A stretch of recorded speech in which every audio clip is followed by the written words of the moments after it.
Florian Gérard Mercier, c'est la première fois que je vous reçois, c'est un plaisir de vous avoir. Vous êtes directeur des études du millénaire, c'est bien cela, j'ai tout bon. Là, le pape en Corse, Florian Gérard Mercier, cette annonce avec les chants corses derrière, on sent la fierté des Corses d'accueillir le pape. Hein.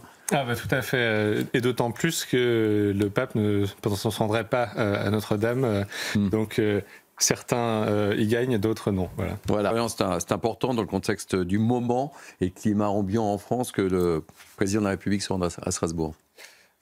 Oui et non, je pense que ce côté récupération politique de la Seconde Guerre mondiale de manière un peu permanente et finalement un peu usant au fil des ans. Et puis ce qu'il faut souligner aussi, c'est que Emmanuel Macron avait tenté la même chose avec les 80 ans du débarquement et que ça avait fait complètement flop. Il avait pensé que ce serait un grand moment et tous les Français s'en souviennent, tous les Français sont reconnaissants aux Américains, aux Anglais, aux Canadiens qui nous ont libérés, mais vraiment de la récupération politique comme ça, est-ce vraiment le moment? J'en suis pas certain. Votre réaction, Florian Gérard Mercier, sur ces sondages qui se succèdent et qui nous interpellent? On est quand même en 2024, on aurait aimé commenter autre chose.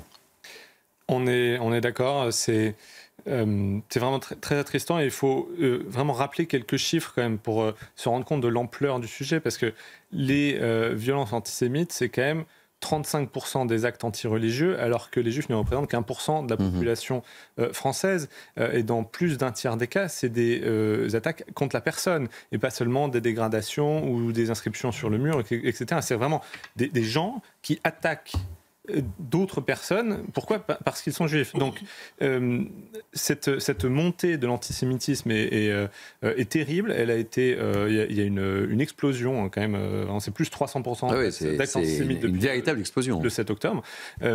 Et en lien avec ça, il faut souligner que, comme l'historien Georges Bensoussan l'a bien démontré, il y a une forme un peu de renversement historique, où historiquement, l'antisémitisme en France était le fait d'une extrême droite, peut-être voilà, qui assez religieuse, catholique, et que ça, il y a un renversement complet qui s'est fait, avec aujourd'hui un antisémitisme beaucoup plus d'origine islamiste et qui est multiplié par la gauche, une certaine gauche, et donc c'est vraiment aujourd'hui cet islamo-gauchisme qui fait monter aussi l'antisémitisme. C'est un des enseignements de ce sondage.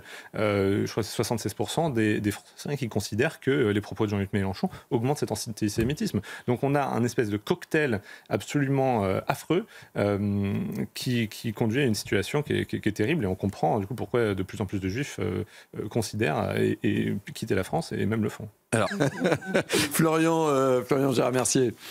Moi, je suis très heureux pour les Corses, et ce que j'espère, c'est que la fête ne sera pas gâchée, que le dispositif de sécurité sera à la hauteur, puisque c'est quand même du coup un grand événement aussi, surtout si Emmanuel Macron est là également. Voilà, mais bon, je pense qu'il n'y aura pas de problème, ça va être la magie de Noël. Je pense que ce qui différencie vraiment Donald Trump de Joe Biden, c'est le fait que Donald Trump croit dans la puissance américaine, il œuvre à la puissance américaine. Il faut se souvenir quand même, son slogan, c'est faire de l'Amérique une grande nation à nouveau, et qu'il n'hésite pas non plus à utiliser cette puissance. Contrairement au président démocrate précédent, on peut se souvenir de Barack Obama qui avait mis une ligne rouge en Syrie, l'utilisation d'armes chimiques, et qui n'avait rien fait quand cette ligne avait été franchie. Et donc là, tous les acteurs de la région savent que quand Donald Trump va arriver, il n'aura finalement pas de honte ni de retenue à utiliser la puissance américaine s'il y a besoin pour arriver à ses fins. Et ça peut tant vouloir dire à l'Ukraine, bon, maintenant on arrête et on négocie, mais ça peut aussi vouloir dire aux Russes, bon, écoutez, maintenant faut arrêter aussi. Donc je pense que effectivement le compte à rebours un peu est lancé là vers une résolution du conflit, que donc tout le monde essaye de se positionner au mieux avant l'arrivée de Donald Trump au pouvoir. Florian, cette arrestation, ça nous dit beaucoup des rapports entre la France et l'Algérie, parce que c'est ça le centre du problème. Ah bah complètement. C'est vrai que Boualem Sansal a, de manière récurrente, dénoncé tant la dictature algérienne et la dictature religieuse en Algérie comme étant les deux facteurs qui empêchent l'Algérie d'exprimer tout son potentiel en tant que pays. Donc c'est un critique de longue date du régime. Et en plus, effectivement, ses propos sur la frontière avec le Maroc, c'est extrêmement sensible. On sait que la relation entre le Maroc et et l'Algérie sont exécrables à cause de ça. C'est une des lignes les plus militarisées du Maroc aussi. Et la France s'est rapprochée du Maroc. Mais d'un autre côté, l'Algérie n'a que elle-même à s'en prendre, puisque Emmanuel Macron a fait quand même s'est prosterné devant l'Algérie avec tous ses propos, et à la fin, ils lui ont quand même dit non. Et donc du coup, c'est un juste retour de bâton, je trouve. Voilà, Florian. Réaction. Dans un exemple. Je ne sais pas s'il aura envie d'être à nouveau, de se représenter, nettement. Je ne sais pas. Il y a effectivement un maire sur deux qui pense à ne pas se représenter aux prochaines élections municipales. Non, mais là, on est dans un exemple typique où c'est la victime qui est punie. Et je pense que vraiment, il y a une culture de l'impunité qui s'est installée dans notre pays, parce que ici il y a quand même deux sujets. Il y a premièrement le fait que ça ait mis 1 an à être jugé, et deuxièmement la peine. Dans ce genre de cas, il faudrait qu'il y ait une comparution immédiate, et puis qu'il se passe quelque chose tout de suite, que la personne soit voilà, le coup de bâton, il tombe, quoi. Bien sûr. Et ça, c'est plus tout le cas aujourd'hui. Et donc la conséquence de ça, avec la culture de l'impunité, c'est que derrière, il n'y a plus de respect. Il n'y a plus de respect en premier lieu, effectivement, pour les forces de l'ordre et tout, mais aussi pour ceux qui sont au service des autres, comme vous l'avez mentionné, pour les médecins et pour les maires qui sont là quand même pour leurs citoyens qui ont voté pour eux. Donc il n'y a plus de respect à aucun niveau. Et là, comme l'a bien souligné Kevin Bossuet, je pense qu'il y a une forte responsabilité de notre système judiciaire qui va falloir revoir. Florian, 2 mots rapides.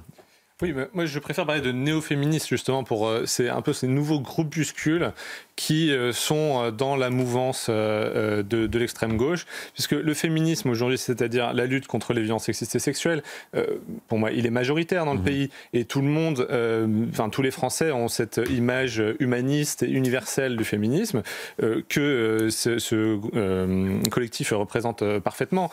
Et donc ces néo-féministes, ce sont elles qui donnent un mauvais nom et une mauvaise représentation de ce côté-là, en faisant 2 choses finalement, en étant contre, en dénonçant à longueur de journée le patriarcat blanc européen, et d'autre côté en défendant le patriarcat islamiste jour et nuit, et en déshumanisant complètement les victimes des violences sexistes lors du 7 octobre. Allez, Florian Gérard Mercier, est-il nécessaire que je rappelle que nous sommes en 2024 ? On est bien en 2024, vous me confirmez ? Oui, on est en 2024, et c'est vrai que cette remontée... Là. Non, mais c'est ça.